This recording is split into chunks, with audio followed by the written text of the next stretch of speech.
So an illegal migrant and is now facing charges for the stabbing and death of this 60-year-old man in Northern California.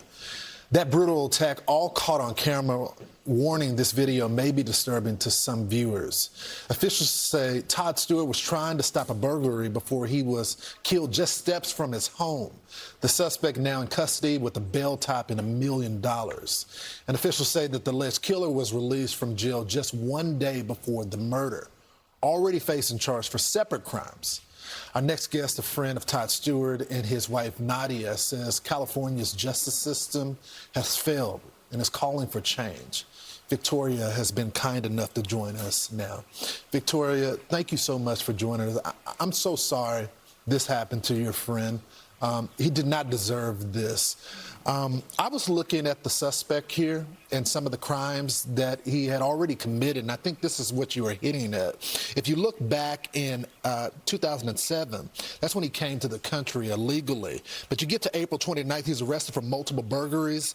You look at August 4th, arrested for violating the home detention. And then the judge allows his release pending the trial. What were they thinking? Clearly they were not thinking. And unfortunately, if a person shows you who they are, not once, not twice, not 3 times, you need to believe them. And in this case, he was a repeat offender and was released. So California state law, the judge, judicial system really failed Todd and his family and the community. Yeah. Victoria, do you think as a result of all of this, you know, every time we bring these stats for people to see, we're always told that illegals, they don't commit that much crime. And so we shouldn't be prosecuting them in this way. But now we have another case that your friend is gone, and this could have been prevented. Right, and that's really, it's very, very difficult when you know that this was preventable, and there are ways and methods and laws that could have kept these people off the streets, innocent Americans safe.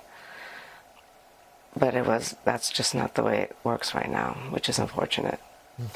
And maybe if anyone involved with having this criminal released were to go to the crime scene and see firsthand what he did to Todd and have that play in their mind next time they make a decision to release someone dangerous like that onto the streets, maybe they'll think twice, or it will have them change the way things are done, because my friend is going to have that vision of seeing her husband murdered in front of her eyes playing through her head for the rest of her life. So it's just not another number. It's not just another statistic. It's a human being with a loving family and friends who miss him, and just know that this shouldn't have happened. It's so true, Victoria. What do you want to see changed right now? Laws. Laws and different agencies being able to talk to each other and cooperate so that they are pulled off the street. And this goes beyond any political party. It's it's common sense. I'm just not sure when common sense left this conversation. You know, Victoria, I understand that you have had the opportunity to talk to Todd's widow. How is she holding up right now? Well, the family is just doing their best to navigate through this nightmare. It's not easy.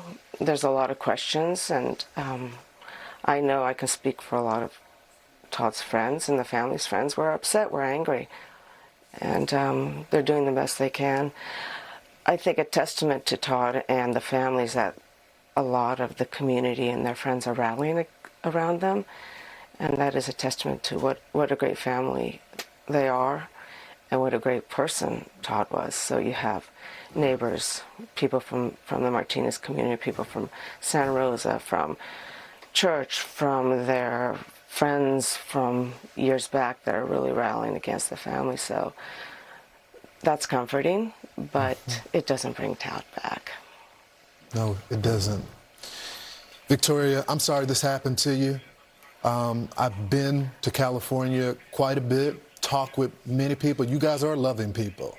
And it doesn't make you hateful to want protection for your families. This could have been prevented. Yeah. And as you said, Todd's wife would never get that image out of her. Like, I hope some change can come from this, though. And I appreciate you coming on to share your story. No, well, I appreciate it.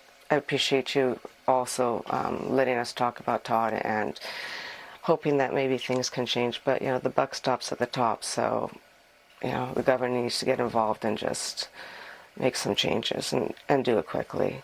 And if I can just say one more thing, is for everybody out there, if you can please pray for the family. They need pray for the family and for every family who's lost a member under these circumstances where it was preventable, because they need the prayers. It's a nightmare, and you just never really are able to